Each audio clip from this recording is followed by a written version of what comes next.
2024 সালের আইপিএল উপলক্ষে মুম্বাই ইন্ডিয়ান্সে ফিরে এসেছিলেন হার্দিক পান্ডিয়া, কিন্তু সেই অভিজ্ঞতা সুখকর হয়নি। পুরো আসর জুড়ে কঠিন সময় কাটিয়েছেন।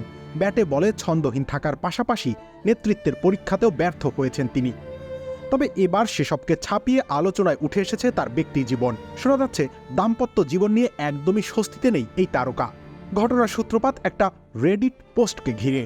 সেখানে দাবি করা হয় যে হার্দিক আর তার স্ত্রী সার্বিয়ান অভিনেত্রী নাতাশা স্ট্যানকোভিচ আলাদা হয়ে গিয়েছেন। আনুষ্ঠানিক কোনো তথ্য পাওয়া না গেলেও পোস্ট অনুযায়ী জানা গিয়েছে দুজন সামাজিক যোগাযোগ মাধ্যমগুলোতে একে অপরকে নিয়ে ছবি বা ভিডিও প্রকাশ করা বন্ধ করে দিয়েছেন।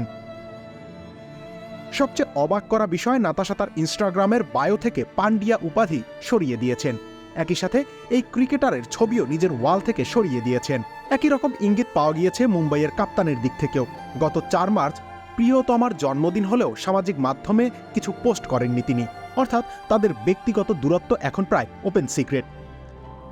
এই জুটি 2020 সালের মে মাসে গাঁটছড়া বাঁধেন। তারপর একই বছরের 30 জুলাই তাদের আদরের ছেলে অগস্টের জন্ম হয়। নিজেদের সম্পর্ককে আরও মজবুত করতে 2023 সালে একটা ব্রত নবায়ন অনুষ্ঠানও পালন করেছিলেন তারা। এখানেই শেষ নয়। আইপিএল চলাকালীন কয়েকটি গণমাধ্যমে একটি খবর ছড়িয়েছিল যে হার্দিক দেউলিয়া হয়ে গিয়েছেন তার সৎ ভাই বৈভব পান্ডিয়ার প্রতারণার কারণে।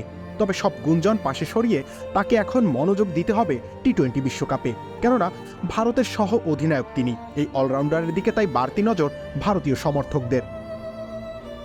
রবিউল ইসলাম রনি, খেলা 71।